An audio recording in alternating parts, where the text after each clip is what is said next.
বিসমিল্লাহির রহমানির রহিম। প্রথম পর্ব শেষে এখন আরম্ভ হচ্ছে পর্ব ২। আজকের আলোচনায় আমরা কোনো ব্যক্তিগত মতামত নয়, বরং মির্জা গোলাম আহমদ কাদিয়ানী এবং আহমদিয়া জামাত তথা কাদিয়ানী জামাতের নিজস্ব গ্রন্থ থেকে তাদের বিশ্বাস কি সেটি সংক্ষেপে তুলে ধরব। প্রত্যেকটি বক্তব্যের সঙ্গে সংশ্লিষ্ট গ্রন্থের রেফারেন্সও উল্লেখ করা হবে, যাতে দর্শক চাইলে নিজেই যাচাই করতে পারেন। মুসলিম উম্মার সর্বসম্মত আকিদা হল হযরত মুহাম্মদ সাল্লাল্লাহু আলাইহি সাল্লাম আল্লাহর সর্বশেষ নবী। তার মাধ্যমে নবুয়ত পরিপূর্ণতা লাভ করেছে এবং তারপর নবুয়তের ওহী চিরতরে বন্ধ হয়ে গেছে। কিয়ামত পর্যন্ত হযরত জিবরাইল আলাইহিস সালাম আর কোনো ব্যক্তির নিকট নবুয়তের ওহী নিয়ে আগমন করবেন না, অর্থাৎ নবুয়তি ওহীর ধার স্থায়ীভাবে রুদ্ধ। অন্যদিকে আহমদিয়া মতবাদের অনুসারীদের বিশ্বাস হলো হযরত মুহাম্মদ সাল্লাল্লাহু আলাইহি ওয়াসাল্লামের পর ওহীর ধারা সম্পূর্ণরূপে বন্ধ হয়নি, বরং বুরুজি বা জিল্লি নবুয়তের একটি ধারা অব্যাহত ছিল এবং মির্জা গোলাম আহমদ কাদিয়ানী সেই ধারারই একজন নবী ছিলেন, নাউজুবিল্লাহ। কিন্তু ইসলামের নির্ভরযোগ্য ও প্রামাণ্য উৎস কোরআন, সহিহ হাদিস এবং মুসলিম উম্মার ইজমা কাদিয়ানী মতবাদের এই বিশ্বাসের কোনো ভিত্তি পাওয়া যায় না। এটি তাদের নিজস্ব ব্যাখ্যা ও উদ্ভাবিত একটি আকিদা, যা মূলধারার ইসলামী আকিদার সঙ্গে সাংঘর্ষিক। ফলে মূলধারার মুসলিমদের আকিদা ও কাদিয়ানী মতবাদের বিশ্বাসের মধ্যে যে পার্থক্য সৃষ্টি হয়েছে তা কোনো সাধারণ মতপার্থক্য নয়, বরং এটি মৌলিক আকিদাগত পার্থক্য।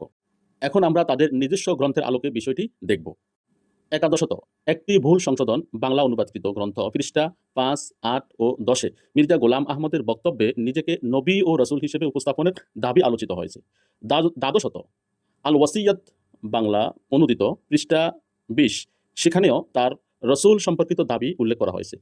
ত্রয়োদশত হাকিকাতুল ওহী বাংলা অনুবাদকৃত পৃষ্ঠা ৩৩০, এখানে তিনি লিখেছেন যে আল্লাহ তাকে নবী নামে বিশেষভাবে সম্বোধন করেছেন, এমন দাবি উপস্থাপিত হয়েছে। চতুর্দশত তাজকিরাতুশ শাহাদাতাইন বাংলা অনুবাদকৃত গ্রন্থ পৃষ্ঠা ৮২, সেখানে মুহাম্মদী ধারাবাহিকতায় নিজেকে সর্বশেষ নবী হিসেবে উল্লেখ করার বক্তব্য পাওয়া যায়। অর্থাৎ মির্জা গোলাম আহমদ কাদিয়ানী নিজেকে মুহাম্মদ সাল্লাল্লাহু আলাইহি ওয়াসাল্লামের উম্মতের ধারাবাহিকতায় শুধু একজন নবী নয়, বরং একজন সর্বশেষ নবী হিসেবে নিজেকে উল্লেখ করেন এবং তিনি পরিষ্কার এই বিষয়টিও সুস্পষ্ট করেন যে তারপরে আর কেউ এই উম্মতে নবী হিসেবে আসবেন না, তিনিই শেষ এবং তারপরে নবুয়তের দ্বার রুদ্ধ হয়ে গেছে, নাউজুবিল্লাহ। পঞ্চদশত কাদিয়ানী লেখক শাহ মুস্তাফিজুর রহমান রচিত ঈসা আলাইহিস সালামের মৃত্যুতে ইসলামের জীবন বইয়ের পৃষ্ঠা নং ৩৭, ১১তম পুনর্মুদ্রণ, এখানে তিনি উম্মতে মুহাম্মদিয়ার মধ্যে একজন রসুল প্রেরণের বিশ্বাস ব্যাখ্যা করেছেন, যাকে মাহদী ও মসীহ হিসাবে উপস্থাপন করা হয়েছে। একইভাবে উম্মতি নবী গ্রন্থে মির্জা গোলাম আহমদকে একই সঙ্গে উম্মতি ও নবী হিসাবে বর্ণনা করা হয়েছে। ষোড়শত আহমদিয়া সাহিত্যে মির্জা গোলাম আহমদের নবুয়তের ব্যাখ্যা করতে বুরুজি ও জিল্লি পরিভাষা ব্যবহৃত হয়েছে। তবে পরবর্তী আহমদিয়া লেখকদের মধ্যেই এই পরিভাষাগুলোর ব্যাখ্যা ও প্রয়োগ নিয়ে বিভিন্ন আলোচনা দেখা যায়। সপ্তদশত দ্বিতীয় খলিফা মির্জা বশিরউদ্দিন মাহমুদের আনোয়ারে খিলাফত, সেখানে নবুয়ত অব্যাহত থাকার পক্ষে তার অবস্থান ব্যাখ্যা করা হয়েছে। তিনি যুক্তি দেন যে মহানবী সাল্লাল্লাহু আলাইহি সাল্লামের পরে আল্লাহ চাইলে নবী প্রেরণ করতে পারেন, এমন বিশ্বাস তিনি ধারণা করেন। অর্থাৎ তিনি বোঝাতে চেয়েছেন মুহাম্মদ সাল্লাল্লাহু আলাইহি সাল্লামই সর্বশেষ নবী নন, আল্লাহ তাআলা মুহাম্মদ সাল্লাল্লাহু আলাইহি সাল্লামের পরেও একজন নন, বরং একাধিক নবীও প্রেরণ করতে পারেন। নবীর আগমনের দ্বার পুরোপুরি বন্ধ হয়ে যায়নি, আল্লাহ চাইলে আবার নতুন করে নবী প্রেরণ করতে পারেন।